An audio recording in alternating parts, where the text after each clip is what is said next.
विरोध कई तरह से होता है। विरोध करने का आपको हक है, विरोध आप जरूर करिए, लेकिन पर्टिकुलर एक या दो पार्टी के खिलाफ आप इसलिए विरोध कर रहे हैं क्या कि उत्तर प्रदेश में कांग्रेस पार्टी और सपा ने मिलकर जिस तरह से बीजेपी को 32-33 सीटों पर ला दिया, क्या ये भी एक वजह हो सकती है? और क्या ये भी असर माना जा सकता है कि आने वाले 27 के चुनाव में कांग्रेस पार्टी और सपा दोनों मिलकर लड़े तो बीजेपी के मुश्किल कि 2017 में उनको पहली दफा समाजवादी पार्टी ने ही एक तरीके से चुनाव में उतारा था, और ये अलग बात है कि वो चुनाव हार गई थी। अब आप देखें जरा कि जिस पार्टी के अंदर वो पहुंची है, बीजेपी के अंदर 4 से 5 साल का वक्त हो गया है, क्या उनको एक बार भी किसी चुनाव में उतारा गया है? महिला आरक्षण बिल पर संसद से लेकर सड़क तक हंगामा देखा गया।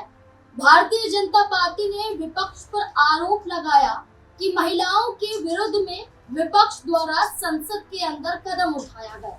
भारतीय जनता पार्टी ने कहा, हम तो उनके हक की बात कर रहे थे, उनके हक की लड़ाई के लिए, उनके सम्मान के लिए उन्हें आरक्षण देना चाहते थे।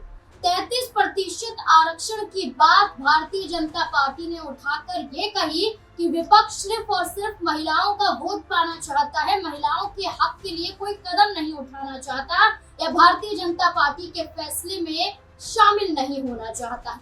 लेकिन जैसे ही संसद के बाद सड़कों पर हंगामा देखा गया तो विपक्ष ने सच्चाई बताई। लेकिन इस हंगामे के बीच उत्तर प्रदेश में एक ऐसी घटना घटी जिसके बाद एक बड़ा सवाल एक महिला नेत्री पर खड़ा हो गया। न सिर्फ सवाल खड़ा हुआ बल्कि थाने में शिकायत भी दर्ज की गई। और ये चेहरा है भारतीय जनता पार्टी की नेत्री और उत्तर प्रदेश महिला आयोग की उपाध्यक्ष अपर्णा यादव का। अपर्णा यादव यूं तो सपा परिवार का हिस्सा है, लेकिन राजनीतिक लिहाज से भारतीय जनता पार्टी में है और भारतीय जनता पार्टी में होने के नाते उन्होंने उत्तर प्रदेश में एक ऐसा कदम उठाया जिसके बाद चर्चा ही चर्चा हो रही है कि जिस मान सम्मान, जिन महिलाओं का जिक्र, जिनकी इज्जत और जिनको लेकर बार बार ढिंढोरा पीटा जाता है, वो क्या भारतीय जनता पार्टी में अपर्णा यादव आकर ये सब कुछ भूल गई हैं कि वाकई महिला सम्मान होता क्या है। भारतीय जनता पार्टी में आने के बाद महिलाओं के लिए अपर्णा यादव ने क्या किया है, अपर्णा यादव को लेकर क्यों सवाल खड़े हो रहे हैं, इसके पीछे की वजह आप जानते हैं कि जब महिला आरक्षण बिल संसद के अंदर गिर जाता है तो इसके बाद उत्तर प्रदेश विधानसभा के बाहर खुद अपर्णा यादव और बीजेपी के तमाम नेता कार्यकर्ता मौजूद होते हैं। सपा और कांग्रेस का झंडा हाथ में होता है और अपर्णा यादव द्वारा ये झंडा जलाया जाता है। न सिर्फ झंडा जलाया जाता है सपाइयों का, कांग्रेस का, बल्कि अखिलेश यादव के पोस्टर को भी जलाया जाता है। और खुद अपर्णा यादव ये कहती हैं कि इन जैसी पार्टियों का कोई अस्तित्व है ही नहीं और मैं मरते दम तक विरोध इन पार्टियों का करती रहूंगी और जब तक इस बिल को पास नहीं कर दिया जाता या महिलाओं के हक की बात यहाँ पर नहीं उठती है तब तक मैं हार नहीं मानूंगी, पीछे नहीं हटूंगी, ये अपर्णा यादव ने कहा। लेकिन समाजवादी पार्टी के अंदर से एक आवाज आई और ये आरोप लगाया गया अपर्णा यादव पर कि आपने यहाँ सिर्फ महिला सम्मान की बात नहीं कही है बल्कि यहाँ पर आपने कई महिलाओं का अपमान किया है। आपने ना सिर्फ यहाँ पर किसी पार्टी का झंडा जलाया है बल्कि आपकी मानसिकता भी उजागर हुई है कि आप क्या सोचते हैं महिलाओं के बारे में, ऐसा सपा द्वारा कहा गया। और आपको बता दें, हजरतगंज थाना में शिकायत भी समाजवादी पार्टी के नेताओं द्वारा करवाई गई। अब शिकायत दर्ज होने के बाद अपर्णा यादव की क्या मुश्किलें बढ़ गई हैं, इसी को लेकर कई बड़े सवाल हैं क्योंकि उत्तर प्रदेश में 2027 में चुनाव है और चुनाव के बाद अपर्णा यादव पर क्या असर पड़ेगा अभी से, इसे देखना काफी अहम होने वाला है। हमारे साथ हमारे वरिष्ठ सहयोगी अमन सर जुड़ चुके हैं, जानने की कोशिश करेंगे। अमन सर, बहुत बहुत स्वागत है आपका। सर, अपर्णा यादव ने जो कदम उठाया है, जो तस्वीरें सामने आई हैं और सोशल मीडिया पर अपर्णा यादव दिखाई दे रही हैं, इसको किस तरह से आप देखते हैं कि क्या एक झंडा जलाने से क्या महिला सम्मान यहाँ पर नजर आता है, क्या महिलाओं का सम्मान मिल जाता है? कि उत्तर प्रदेश में हमने कई ऐसी घटनाएं देखी हैं जब भारतीय जनता पार्टी के नेताओं पर ही आरोप लगते हैं। इस पूरे घटनाक्रम को कैसे देखते हैं और क्या आपकी राय है? देखिए, बिल्कुल पहली बात तो जिस तरीके से अपर्णा यादव ने कह सकते हैं कि जिस तरह की प्रतिक्रिया दी उसको लेकर तमाम सारे सवाल उठे कि क्या ये सही तरीका था, क्योंकि सिर्फ सपा और कांग्रेस पार्टी का झंडा जलाना क्या सिर्फ इन दोनों पार्टियों की शिकायत थी या और भी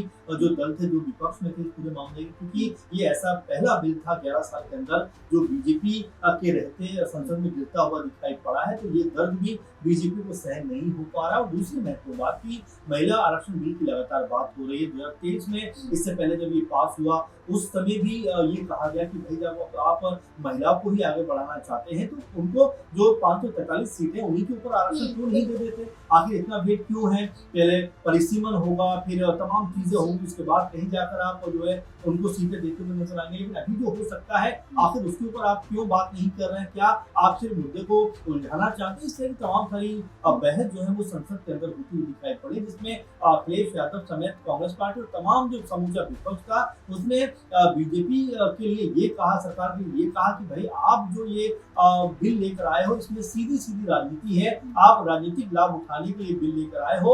और इसमें ये भी कहा गया कि बीजेपी ये बात जानती थी कि बिल गिर जाएगा और इसका सारा ठीकरा जो है वो जो विपक्षी दल है खासकर कांग्रेस पार्टी उनके ऊपर फूटते हुए दिखाई पड़ेंगे। और ये भी कहा गया कि इसका लाभ वो कह सकते हैं तमिलनाडु और जो वेस्ट बंगाल में चुनाव होने वाला उसमें वो लेना चाहते हैं। तो इस तरह की तमाम सारी बातें होती हुई दिखाई पड़े। लेकिन अपर्णा यादव ने जिस तरह से झंडे को जलाया है और ये कहते हुए नजर आए कि भाई ये लोग जो है वो महिला बिल के खिलाफ है, महिलाओं को आगे बढ़ते हुए देखना नहीं चाहते। लेकिन अपर्णा शायद ये भूल जाती है कि 2017 में उनको पहली दफा समाजवादी पार्टी ने ही एक तरीके से चुनाव में उतारा था।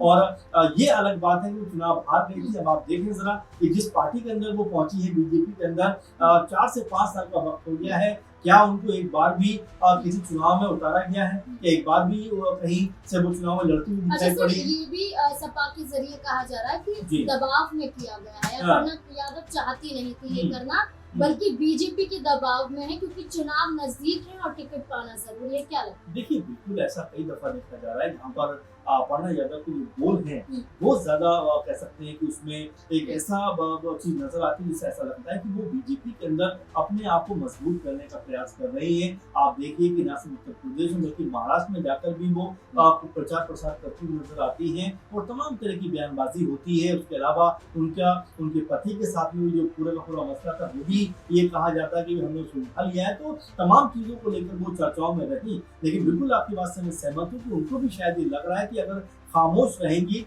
तो इस बार भी टिकट उनके हाथ से निकल जाएगा, क्योंकि 24 हो चाहे 22 हो चाहे आप देखें जो 27 का चुनाव वो आने वाला उसमें क्या अपर्णा यादव को कोई बड़ी भूमिका मिल सकती है, क्या अपर्णा यादव एक बड़ा नाम बनकर उभर सकती है, इसीलिए शायद वो इस तरह की चीजें करती हुई दिखाई पड़ती है। अखिलेश यादव ने इसको लेकर हालांकि प्रतिक्रिया वैसी नहीं दी, लेकिन फिर भी कहीं ना कहीं झंडे को जलाना एक अपमान के तौर पर देखा जाता है कि भाई आपको विरोध करना है तो आप अपनी बातों को सामने रखिए, लेकिन आप झंडा जला रहे हैं एक तरीके से उस पार्टी का आप अपमान कर रहे हैं जिस पार्टी ने पहली दफा आपको चुनाव में लड़ने का मौका दिया है।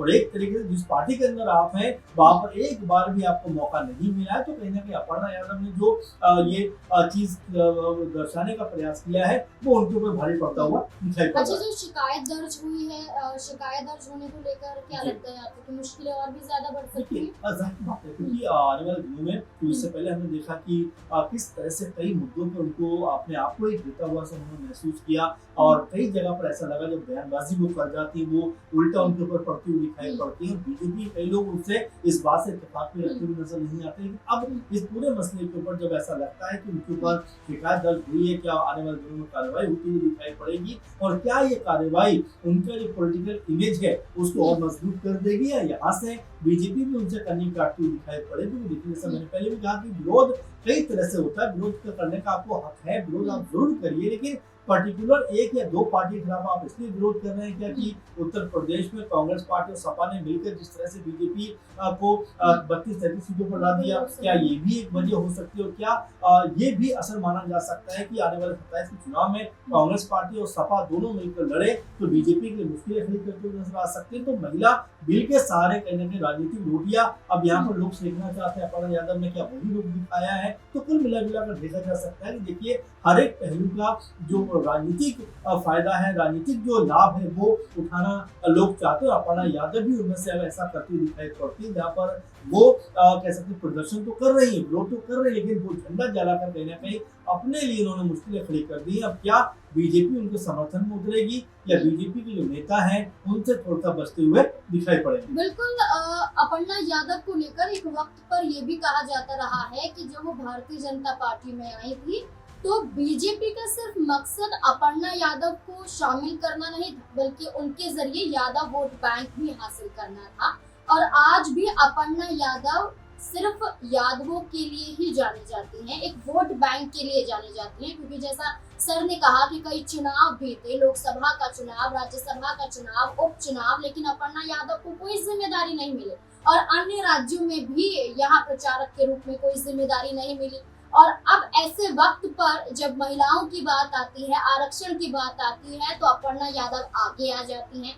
लेकिन जब पहलवान यहाँ पर प्रदर्शन कर रही थी, जहाँ हाथरस का कांड सामने आता है, जहाँ पर हम कई और राज्यों में महिलाओं के साथ जो बर्बरता होती है वो देखते हैं, इस पूरे मामले में अपर्णा यादव का कोई बयान नहीं आता। बयान आता है तो सिर्फ बोलकर वो चुप हो जाती है, इसके अलावा कोई और बड़ा कदम नहीं उठाती हैं। अब ऐसे में ये कदम उठाया गया है, तो क्या वाकई मुश्किलें अपर्णा यादव की बढ़ सकती हैं?